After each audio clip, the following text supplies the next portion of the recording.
Eddie, how old are you? I'm 43 years old. Eddie, I was driving by and you're on the sidewalk. You're in a wheelchair. You're wearing like a hospital gown. I see like a armband, hospital armband. That means you just got released from the hospital.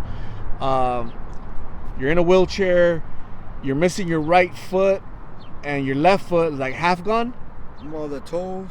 Toes are gone. Got amputated because I got hit by a vehicle on Indian school, and so the podiatrist made me a leather boot to where the leather faded off, and there's plastic under there, and it started cutting into my toes. And so I have diabetes, and it got infected, so they had to cut off all my toes. And I got hit by a car, so I'm trying to get a bar put in my leg, and my A1C has to be like 6 or 7, and it's like at 9 or 11. And so it's hard for me to watch my diet because the food that I need to get or eat is quite expensive for a diabetic. So as a diabetic, you're saying you need special, like a special food basically for your condition? Yeah, I need to eat like, stay away from red meats, eat like fish or chicken, and like a lot of verdura, like green stuff, and salad. And I'm Chicano, and I was born and raised here in Duperville Projects. So, I mean, coming out of projects, I have 3 children with the same mama, and I always had to act like somebody that I wasn't to be with the mom. And I was with their mom since like 15, 16 years old till I was 30, and now I'm 43, like I said now. And so I've been trying to get myself into my own apartment and step back in through Section 8. And I got my Section 8 certificate, but they're trying to say that I had dangerous and hazardous materials outside of my unit, and so that's why they're kicking me out. And once I have an eviction notice on my record, my Section 8 is invalid to apartments because they don't accept evictions. So now I got to use it's called a Flex Fund or a ARSA fund from CBI, and thank God for the people at CBI. They stood up for me to get my Section 8.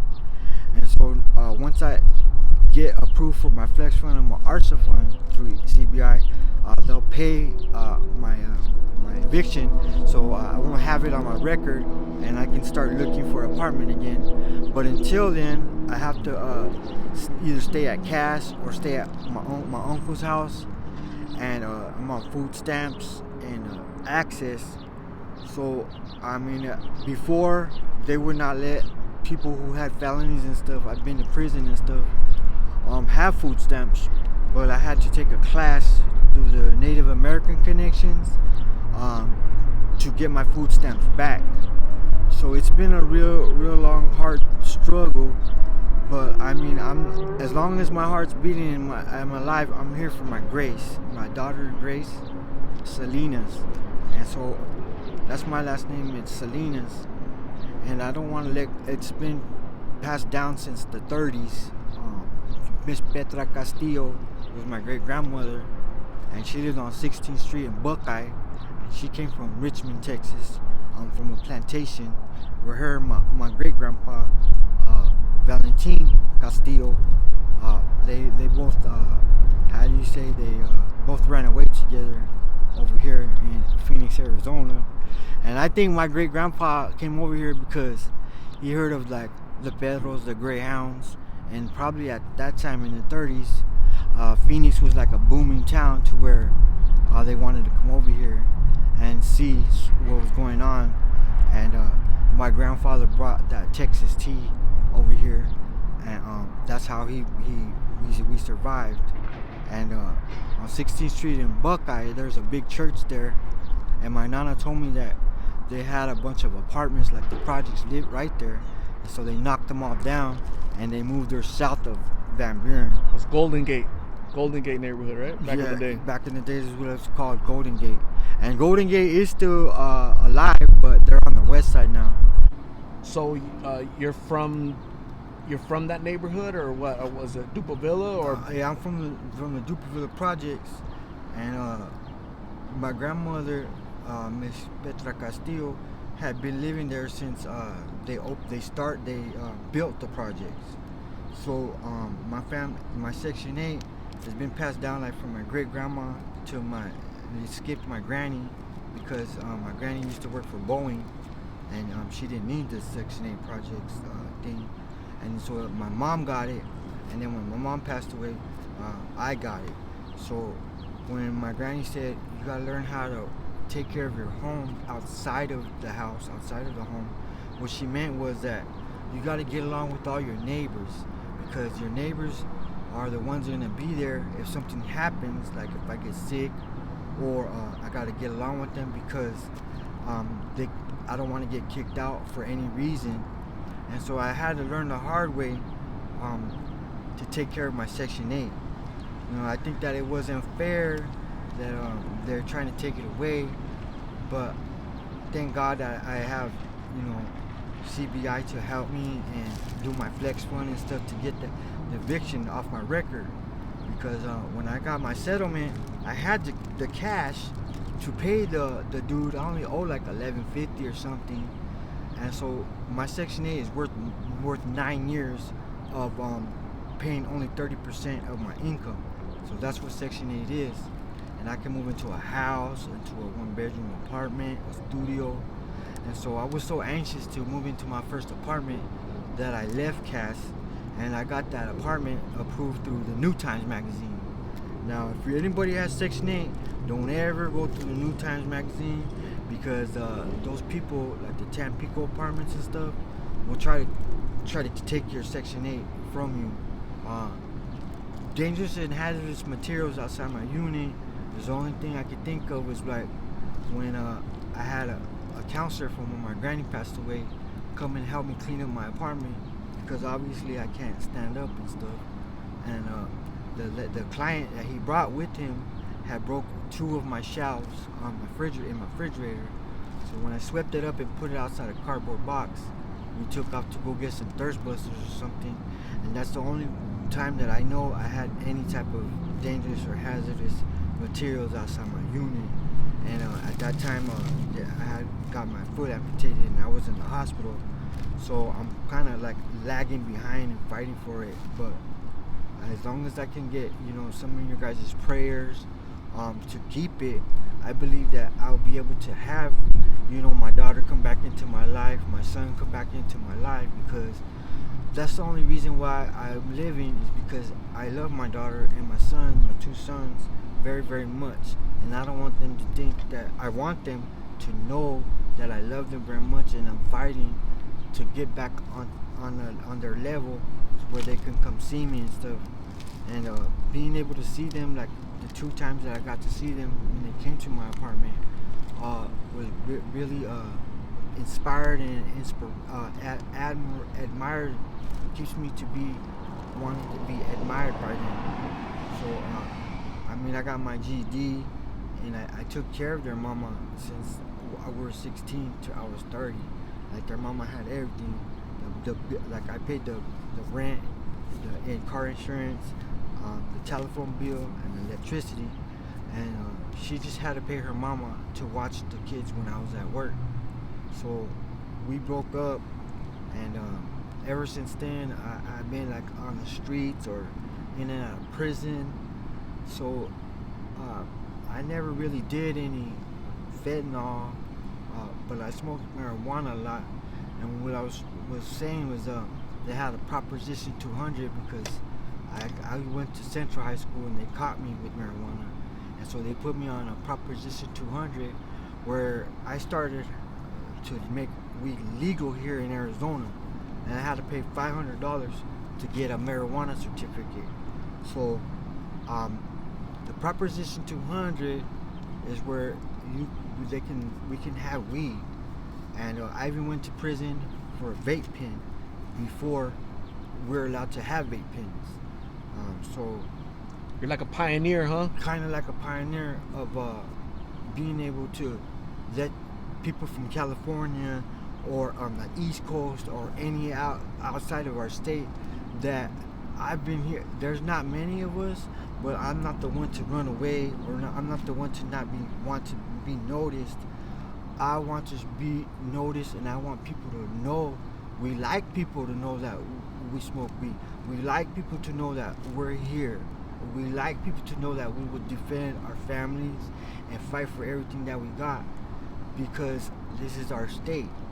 And so when being from the Dupuy projects, inside or outside of prison, I get respect, but it's really hard to keep your respect when, when you really miss your kids and you really want to be a good father to them. It's hard being a deadbeat father, because there's no such thing as a deadbeat father. And I was a good dad to them and everything. And so there's a website called Temu, and it's Temu, and my daughter, she runs that website, and my daughter's rich, and so I just want to be back into their lives, and I did a good job with them. So I mean, I don't know why God keeps me alive. The only reason I can think of is for my babies. Did you ever battle any addictions when you were younger, Eddie? Well, I used to do coke a lot, but I had overdosed on coke when I was 18, and so I don't really do drugs anymore. I just like to smoke weed because it sustains my my urges or anything. I don't really have I used to do methamphetamine, but I went to prison for that. And so when I went to prison for that, I started to realize, hey, that drug is always gonna be there, so I don't have to be like robbing, jacking, stealing, murdering, any of that. And I believe that the love between me and my daughter is what keeps this world going, obviously, because when they say God, a lot of people think of man, but God is the love from Jesus and his mom, and they say God is a likeness of man. So I'm coming to where I'm maturing to understand that the love from Santa Maria, Mother of God, Mother of Jesus, is what keeps me alive, because I love my daughter so much, and my daughter came from heaven. That's how the angels made me. And I would say to my daughter, why are you so beautiful? And she'd be like, I don't know. I'd be like, why are you so beautiful? You know why. And one day she just said, well, that's because God made me. And it hit my heart, and I was like, that's right, because God made you so beautiful. And so my heart beats for her. Like, that's her name on my chest, right, on my heart right here. And I still get along with her mama. Like, her mama will bring me a case of soda, big bags of chips, money, and my food stamp card for just for me. And that lets me know that even though we're not together, that I didn't break up with her on bad terms. Like, so she still cares for me, but she wanted somebody who was not smoking weed, who was not like from the projects, and was with somebody who didn't have to act like somebody he wasn't. She's like more into pretty boys, like who wore Guess and stuff. I wore Dickies, and so I mean, when we went to the Maricopa Skill Center where my mom had put me. I had got my GED from Phoenix College when I was 16 years old. And so I took care of her since I was 16 years old. And my tios and my tias bought my great-grandmother a house on 19th Avenue in Holly, right on the corner from across the street from the Arizona State Fair. And my Uncle Joe Castillo I got him back into my life. But I just feel really, really frustrated. And so drugs are not gonna change anything. Like, even after I get back, let's say if I get high off of drugs, my problems are still gonna be there, and they're gonna be worse because I'm dirty, because I'm on drugs. And so that's why I try to talk to people, not a lot of people, but people I love or people I trust, like my Uncle Chewy, God bless him, and all his family, because they're the ones that are there for me. Sometimes your friends are there for you more than your family, and some you cannot pick your family, but you can pick your friends. So, I mean, yeah, that's pretty much my story. Why I'm out here on the streets. I got hit by a car, and it was a 2-car collision where I was mad at the person who hit me, but it wasn't his fault. It was the other person who hit him's fault. And right there on Indian School, because I was homeless. So I've been homeless since 2011, but I have my Section 8, and I just can't stress out enough how much I need that, because I can't really work anymore. Eddie, when did you get your right foot amputated? I got my right foot amputated in 2023 in October of 2023. Okay, so last year. So it's been out for like about 6 months, and it healed, like it covered, but they pulled my skin from the bottom up, and on this side, I don't have any toes. So I already got fitted from hanger prosthetics, and at the end of this month, he said that I can go pick up my prosthetic. The problem is that the amputation on my toes, it's an open wound, and it's taking forever to scab up and stuff. And so they kicked me out the hospital, saying that I can take care of myself, that I can change my own wounds, and they know that I don't have no place to go. So I'm kind of like kind of feeling kind of down, and I hear like sometimes, you know, my daughter's voice, and I start just cussing her out and just getting pissed off, and I feel really bad right now about that, because I don't mean anything. I don't really mean the things that I'm saying. And so I understand as well, like my tongue is very, very strong in my words, because I'm out here every day and I don't complain. I don't really cry about anything. But if I do speak, it's very important to a lot of people. And so, I mean, I believe in God with the love. God is really the love between a mother and a son, or a father and his daughter, or two brothers, or two friends. There's a lot of different forms of love, and I'm seeing it. And so I don't really look at things the way I used to, like desperate or in need of things. Like I look at it as like God put me here, and He's keeping me here for a reason. And when my great grandmother passed away, I had prayed to give me a reason to live. And so when the mother of my children came home, she says, "You're having a daughter." And so like a light in my stomach, like felt like it was growing like a flower or something. And then all of a sudden I wanted to start working again. I wanted to take care of her, and I got inspired to be a good man, a good father. And that's where I'm at right now in my life. I'm 43 years old, and I'm trying to get back. I'm trying to get to where I can get my apartment back, or get an apartment, so I can see my kids, I can see my daughter again. Eddie, if your children watch this video, what message do you have for them? That they know that their dad loves them with all his heart, and that he's not ever gonna give up. I'm gonna give it everything I have to make sure that I get back into their life, so they can know that when I die, or if I die, that I was always yearning to be with them, no matter what. And so that's why I think that God keeps me alive, because she knows that I love my kids very much, and that I don't deserve to be in inferno, in hell, or anything like that. They say heaven on earth is like your family. So if you have family, and if you enjoy your family, please don't take them for granted, and take care of your family, and give back, and be someone productive. Go to school, get your GED, go to college, community college if you have to, get some kind of trade or skill, so you won't be like everybody else. You be like your like your dad. And I had to start from the bottom, and like I said, now we're here. Or like that's what they say, now we're here.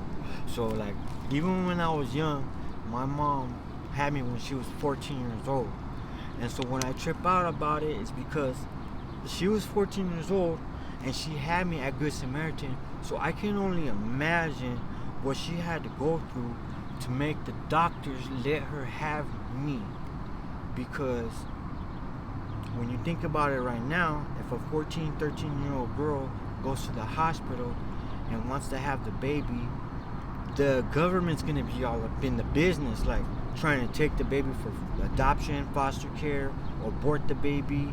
And I think it's the woman, the lady's choice to decide if she wants to have the baby or not, because that baby could be from a rape or from a date, something where she doesn't want the baby anymore. So I can imagine what my mom had to go through to have me. And my mom passed away. This is her tattoo. And my granny passed away, and my great grandmother passed away. And so I'm the head of the Hasta Castillo to Salinas family. And that's a lot of last names that I have to hold up, because from S out is a lot of Tolteca, Azteca names that those are the type of Native Americans that you gotta contribute to, or they'll take whatever they want.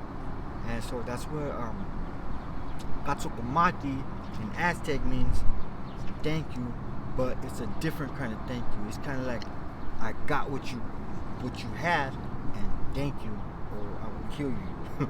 So I mean, being in prison kind of showed me where I came from a long time ago. And I'm just trying to keep myself together, because it's weird the things that God lets me see, to where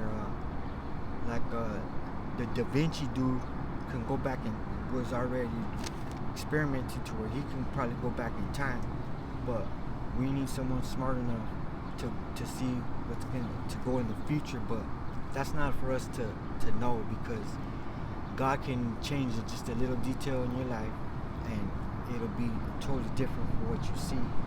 Like you go to tarots or psychics and stuff like that.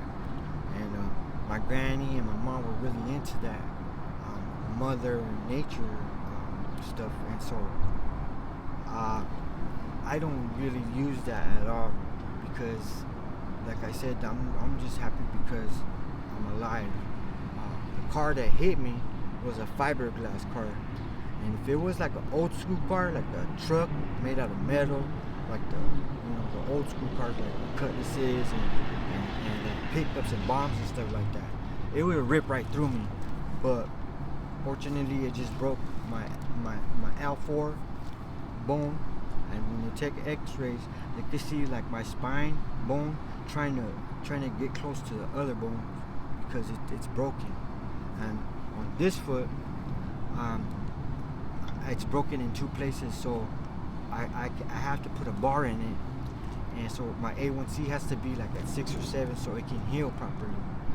And I would just say that your dad's gonna make it, regardless of what happens. I'm gonna make it. Absolutely. I hope you do make it, okay? So I'm glad that you're on a housing list, right? For them to get you back some housing. It was really nice meeting you, Eddie. Thank you for talking to me. I was so curious as to what you were doing out here on a sidewalk, on a busy street, wearing a hospital gown, in a wheelchair, missing your right foot and half of all your toes on your left foot, right? It's not the best place to be in, but you have a plan right now, okay? And there was a nice message that you gave your children. You want to let them know that you love them, you miss them, and I hope one day you're reunited with them, okay? So I'm going to give you my number so you can call me, so you can let me know that you have housing Maybe somebody in your family reaches out to me and says, "Hey, that's my dad, that's my uncle, that's my this, that's my that. That's my nephew. Yeah. Where's he at?" And then I can get you guys in contact. Okay. Yeah. So if you could put in a good word for me and say, hey, well, he's doing good. He's Absolutely. not on drugs and stuff like that. absolutely, I'll go ahead and do that, and they'll be watching this anyways. Okay. So, Que viva la raza. amen. Have a good one, Eddie. Be good. Okay. All right. God bless you guys. God bless you, brother. Thank you.